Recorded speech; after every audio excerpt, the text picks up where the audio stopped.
Hey guys, we got us a 2010 Mercedes cl600 here today, and we're going to be doing some brakes and rotors and a little bit of custom painting. If your rotors have markings like that, it's a good time to go ahead and change them out. You're going to need a 21mm socket and a nice 1/2" wrench to get to the back of those bolts behind the caliper. Once you get that off, this caliper should be able to be movable, just like that. So I'm going to go ahead and move the caliper out of the way, then I'll show you how to take the rotor off. Alright, now we got that brake caliper out of the way, we can just put that back there to the side there. And what you're going to need now is going to be a T27. The T27 will be able to get your actual unit out here for the rotor recovery. So I've already loosened it up. Might be problematic sometimes, but hopefully it's good for you too. Just keep going with it.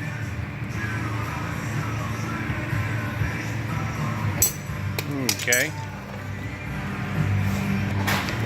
Now that you remove that T27 Torx here, since we really don't care about this rotor, we probably will just break it or hit it off a little bit there.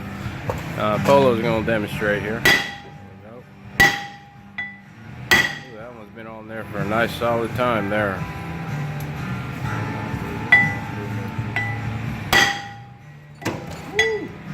You got to be careful, make sure you're hitting it at the right spot. Well, that is a tight one. Well, I'm going to help them out here. It sounds like it's almost coming out there, but those puppies can get real stubborn. Once they get real stubborn, it's got to be original, never probably been removed. Wow, it is tight.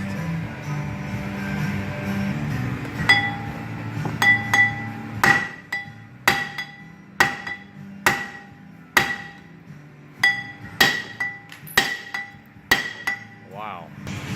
Well, that took quite a bit of energy to get off there, but now that you got that rotor off there, lay that one out there.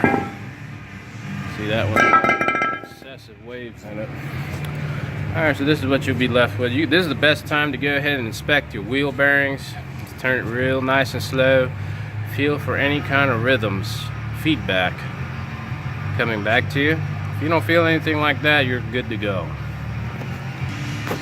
Alright, when you get your new rotor, make sure your rotations of the cross stroll pattern is matching the OEM style. That way you have the right side going to the right side. There you go. Needs to go into the left direction. To the left. Okay, in this case we got the ultra black rotors, cross drilled. What you want to do is go ahead and put your T27 locking screw back in for the rotor, and once you have everything lined up behind you, want to go ahead and give it a turn. Make sure there's nothing touching as far as any kind of dust cover in the back, because you don't want to have any kind of noises going down the road. Give her a nice spin. She's doing pretty good. Next step is to obviously go ahead and put that brake caliper back on. Okay, now that we got our caliper back on, what you want to go ahead and do is go ahead and pull this brake sensor for this side, and make sure your bolts are tightened factory spec. I would say right around 85 foot-pounds each bolt on the back of the calipers. And now what we're going to do is go ahead and remove our brake pads out of here and start prepping up for paint. And take the brake pads off. We're going to leave these pins here. These are the 2 pins. And we'll leave these brake pads back. And you'll have this dampener here that controls the tension on these struts going back. So what we're going to do is we're going to push these out, and they will slide out through the back. You just want to put a little tension down on this spring here, and then slide them right out. Okay. Okay, now that I was able to remove the brake pads, you can also do another spin here. Make sure everything is spinning good, nice. Sometimes it will get stuck, but once the wheel actually locks in, it will release it from the tension puts back up here.